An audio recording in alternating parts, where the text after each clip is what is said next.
And there they are, ladies and gentlemen, the main event of the evening, 12 rounds WBC and IBF Welterweight Championship of the World. And now back to Ray Flores, handle the Q&A session. Ray, all you.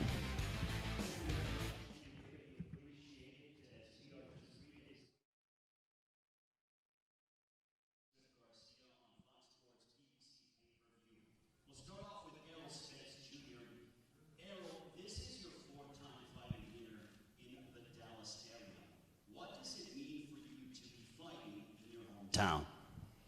For me, it's just a lifelong dream. It's something that I've been wanting for a long time, and to be fighting again in my hometown means the world to me, especially as a comeback fight. And just having my core fans and people that supported me since day one be there at the fight, man, it means everything, and I won't let this moment go to waste. For Danny, you are coming here to the Dallas area. You're from Philadelphia. It's well documented in football, the rivalry between the Cowboys and the Eagles. Do you relish the opportunity to potentially win these world titles in quote-unquote enemy territory? You know, first of all, before I answer your question, I want to thank God for putting me on this stage and having a healthy camp and making it here to Texas, blessed with a great team and a great family. I want to thank Al Heyman, I want to thank Fox, I want to thank the media and everyone who helped make this big event. As far as coming to Texas, Texas has always been great to me. As a prospect, I fought here a lot of times, not here in Dallas, but in Houston. And in 2012, I won my first world title in Texas, Houston, Texas. So, I have a lot of fans here in Texas, and, I feel like it's a home away from home. It's a special place for me, because I won my first world title here, and I don't look at it like I'm going away. I just look at it like I'm going to handle business. Errol, October 10th, 2019 is a day that you will always remember. It's when you suffered that horrific car accident, and lo and behold, over 14 months later, you're back inside the ring defending your world championships against Danny Garcia on pay-per-view. Can you tell us about the journey that you have experienced over these past 14 months? Man, really just a lot of hard work and a lot of discipline, having my family and my parents and my coach and my day one friends and people just supported me, and just seeing my kids every day. I wanted to get back and, I would just train hard and stay in the gym and stay focused and, don't let outside distractions get to me. And that's basically, what I did. It was a lot of times, I wanted to give up, I wanted to quit, but, just seeing, my loved ones and, not want to let my kids down, because when they get older, how I'm going to tell them to keep going when they want to quit at something if I had quit, So when I went to the clinic and went to the doctors and they told me, basically I didn't have any brain swelling or any blood in my brain, anything like that, I decided to continue my career and to get back. And that's basically what we did. Me and my coach been in the gym since probably February and just been grinding hard, and, we to this point, and now we back. I'm 100%, I'm ready. He's seen my reaction time. He's seen my sparring and, how I do on the mitts and on the bag, and everything's back on point and back to, to where it was. So I feel great, and everybody's going to see, the same Errol Spence Jr. post-car accident. Would you say that the car accident and everything you went through renewed your love for the sport of boxing? Not that you didn't take it seriously before, but did it really open up your eyes as to what matters in your life and renew that love for the sport of boxing? I wouldn't say renew any love, because, I never fell out of love with boxing, but I think it did renew my focus and got me back focused on the things that got me to, the top of the mountain. And that's just being in the gym every day and things like that, because at some point I was, after a fight, it started taking a week off, to 2 weeks off, to a month off, to, basically being in the gym when it was fight time. So, now we've been in the gym, like I said, since February, just grinding hard, staying focused and staying on the grind. And that's what got me to the point that to be unified champion and to get to the mountaintop, just being in the gym every day and just grinding. So, I think it really did help me, and especially, just, you realize that, having this time on earth, it's a luxury, and you already realize that being this young, you think you're invincible, and you think, nothing can happen to you. But when something do happen to you, you just realize, the time is important, especially spending it with your family and your loved ones and people that really care about you and that you really care about. So for that standpoint, that's why, I actually moved out of downtown, got a ranch and, got horses and, different cattle and things like that, and, got a pool, and I'm, outside with my kids, enjoying the time with my kids and my family. Just had a newborn son and a girlfriend, and, just, enjoying life more and the people that care about me more than just, all the outside influences that and what you'll call distractions. Danny, you've been calling out Errol Spence for over 2 years now. Now that we are just 3 days away until you have that opportunity to go ahead and become the first blemish on Errol Spence's dossier, what's going through your mind? Hey, hold on. We got to start with the cat, because nobody called me out for 2 years. Ain't nobody in boxing been calling me out for 2 years. He did call me out. That was a year ago, but nobody been calling me out for 2 years. Yeah, I never been a fighter to chase fighters anyway, because I feel like I'm the fighter, but I definitely did call him out a year ago, well, a little less than a year ago. And the fight was supposed to happen in January. It didn't happen. But, like I said, boxing is a sport of timing, and the time is now. I feel great. Had a tremendous camp. I did everything I was supposed to do. Now it's just time to go out there on Saturday night and do what I do best and win. Errol, you could have easily, in your comeback fight, taken a tune-up. Instead, you wanted Danny Garcia. Why so? Well, we already had the prior agreement that I was going to fight Danny Garcia. Nobody forced me to fight Danny Garcia. I could have took a tune-up, but, I wanted somebody dangerous who's going to, keep me focused and, keep me in the gym and training hard. And I had to make sure I was going to be 100% on point. If I'd have took a tune-up fight or, somebody that I was supposed to beat, I feel like, that 100%, fire wouldn't have all the way been there. Of course, I don't want the victory and I don't want to win, but, fighting somebody with a great name like Danny Garcia and a great fighter like Danny Garcia, it just pushed me to another level and pushed me to the level that I'm supposed to be at. Danny, you're the underdog coming into this fight. Does that anger you? Does that upset you? Or is it something that you pay no mind to? I don't pay no mind to that. I've been the underdog in many fights. I just prepare myself. I worry about Danny Garcia, training hard. I don't worry about the critics, the media, what they say about me. I know that I'm a great champion. I'm a great fighter, and that's why I'm here today. And that's what I'm going to prove Saturday night, that I'm a great champion.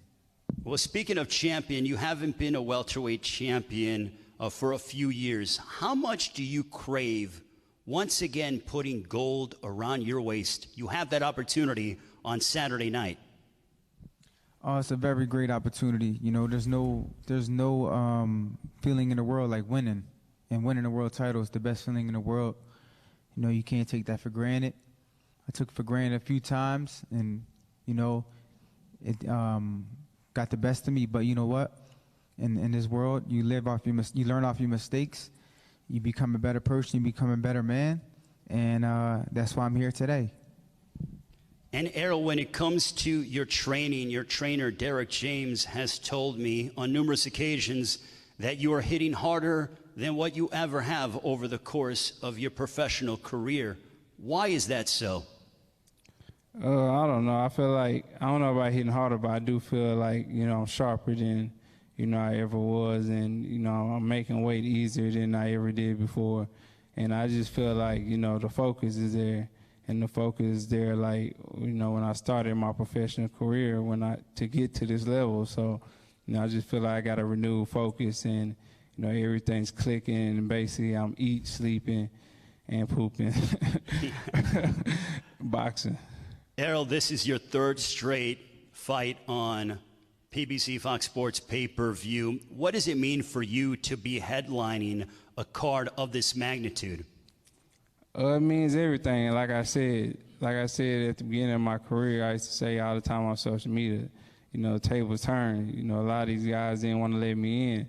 Well, I'm finally in, and, fighting it on Fox pay-per-view, I feel like that's just the upper echelon. That's where the top fighters are fighting. And for me to get this opportunity over and over, I mean, it's great for me. It's great for my career, and I love it. So I just got to continue to do what I've been doing, and that's winning. Danny, you fought on big cards before, but this is the first time that you are headlining on pay-per-view. Does it feel any different? Is there any extra added specialness to this opportunity? Yeah, we definitely know what's at stake. We work hard every day in the gym. We push ourselves to the limit. We know this is the biggest stage, but I've been here before many times. I've been headlining fights for 8 years straight, at a championship level. So, the only thing that's different is just the pay-per-view. People just got to buy it. But I've always been a top-level fighter, always been fighting at this stage, and I'm just, taking it like another fight. We'll go to your father, your trainer, Angel Garcia. Angel, yesterday you told me on PBC Instagram Live when I asked you about a prediction, you proclaimed to me a 7th-round stoppage for my son, Danny Garcia. Why do you feel that will be the case on Saturday night? Well, because we had a great camp. It's all we left it in the gym. Everything is done. The job is done, man. We're here. What am I supposed to say? You know what I'm saying? I got to cheer for Danny Garcia. I mean, he's going to go out there and show the world. True champions made of. And we've been on pay-per-view before. On the Floyd undercard. It wasn't our card, but it was our own press conference, our own everything. With Matisse. So it's not the first time pay-per-view. To the people it is. To us, it wasn't. Danny been here before. He done it. He done it before. He's going to do it again. You know what I'm saying? Danny just don't know how to win. He know how to kick your ass. So, Angel, does it anger you? Do you feel like Danny doesn't get the respect that he deserves as you see that Danny is the underdog heading into this pay-per-view showdown? Yeah, but it doesn't matter what the people think. At the end of the day, half of the people that write that shit, they never been punched in the tip of the nose. It's just people behind desks, man, making all these calls. Get in the ring. Well, then, why don't they try it? Get in the ring with Danny. I don't want to do it. Shit, once in a while, he slips and punches me. I feel it in my fat toe. You know what I'm saying? It's easy with the mouth. I could take your money with my mouth. Would I take it, though? It's a different page. Life is, hey, listen, man, life is crazy like this. That's why we're living through this epidemic right now. Because you know what? People fear the most in America is death. And that's guaranteed. Now we'll go to Derek James. The Birdman's here, brother. The Birdman. The Birdman is in the house, right, so says Angel Garcia. Now we'll go to Derek James, the esteemed trainer of Errol Spence Jr. Derek, when you hear Angel Garcia say he's predicting a 7th-round stoppage, obviously he believes in his son and he's behind him 120%. They believe they're going to win. But the specific prediction about a 7th-round stoppage, what is your response to that? Well, I want to say, first of all, is that the respect that they say he doesn't get, I give it to him because I've seen what he's done throughout his career. Secondly, I mean, I don't know about the knockout and all that. I don't make predictions for myself or my guy. And he's supposed to believe in himself. He's supposed to believe in what he thinks his son's going to do. Why wouldn't he? And at the same time, we feel the exact same way. I don't go in there and say we're going to get a knockout because I can't predict any of that, but I can predict that at the end we will be victors. We will win the fight or whatever, but I think that, he's doing what he's supposed to do. He's supposed to believe in himself. You can't make it to this level and perform on this level consistently and not believe in yourself. So I think that without a doubt that, it's what it is. We don't have to talk, though. I mean, my guy's quiet. I'm quiet. We just, you believe in yourself, you don't have to talk about it. So that's how I feel about it. Well, Errol has proclaimed that he's in, and I saw him, he looks in impeccable shape. We were down in training camp with both guys. But how has this camp been different? Because I almost feel, and I see in Errol, a different look, a more focus in his eyes. The demeanor is more calculated. Do you feel the same way out of the 2012 Olympian and the current unified welterweight champion of the world? Well, you know, I feel that way exactly. I think at the same time, it's like the level of respect that he talk about that he doesn't get from other people. We give him that respect, and that respect makes us come in harder. That respect makes us train harder. That respect makes him focus even more. But at the same time, he is this guy. He's focused on his task. He's focused on constantly proving that he is the best welterweight in the world. So that's really where the focus comes from. So you see, basically, what I would say, like the eye of the tiger, is because you see him on his grind, constantly working out, nonstop, and you see the fire in his eyes. And that's what it really is. So it's not so much about all the other things. It's about his focus. It's about his respect for himself, respect for Danny Garcia in the game, and how, you know, respect makes you beat people. Respect keeps you honest. And that's what you see is honesty. We'll go back to Danny Garcia. Danny, your father told me that he anticipates there'll be moments in the fight where it will be a toe-to-toe battle. How have you gotten yourself prepared mentally and physically for those kind of exchanges on Saturday night against Errol Spence Jr.? You know, working in the gym, working on all kinds of stuff, working on boxing, working on banging it out, working on moving, walking them down. So, you know, we worked on everything. So at this level, you got to be able to do everything. You just can't go in there thinking you're going to slug it out and it'll be a whole different story. So we definitely prepared for a lot of things. That's why we had different sparring partners. We had guys who come at us. We had young guys who move, all types of styles. So we'd be prepared for Saturday night. Errol, for you, what are you hoping to prove on Saturday night against Danny Garcia on Fox Sports PBC pay-per-view? I mean, the only thing I'm gonna prove that, you know, I'm still the same. And I'm a realist. I'm realistic. I know people, you know, have a lot of questions. Am I still the same? Am I shelling myself? And if I would have looked at the accident and somebody would have had, I would have said the same thing too. And I would have had questions too. So, you know, that's basically, you know, the questions that need to be answered. And I feel like that wouldn't have been answered if I would have fought, you know, a lighter competition. So I feel like, you know, a lot of stuff will be answered come December 5th that people that haven't been in the gym need to see. So, you know, I just expect for myself to be 100% on point, sharp, and, you know, just accurate with my shots. Danny, what do you want to tell Errol Spence as we are just 3 days away until your welterweight showdown? And also, in a perfect world, how does this fight end? You know, there's not really much to say. You know, all the hard work is done. You know, you can say what you want to say. I know I'm here in Texas and I'm ready, you know, for the fight of my life. I'm ready for whatever. And come Saturday night, I will be victorious. Errol, in a perfect world, how does the fight end on Saturday night? Well, the fight ends by me winning, and life taught me that this world is not perfect, so ain't nothing gonna be perfect, but I'm definitely gonna get the win and the victory. Thank you very much, gentlemen. We greatly appreciate it. Good luck on Saturday night. Thank you. Now, Errol Spence Jr. and Danny Garcia will have the ceremonial stare down. And Joe, my goodness, what an press conference here in Dallas. Both men seem focused, determined, and they are locked in. Yeah, they both look great.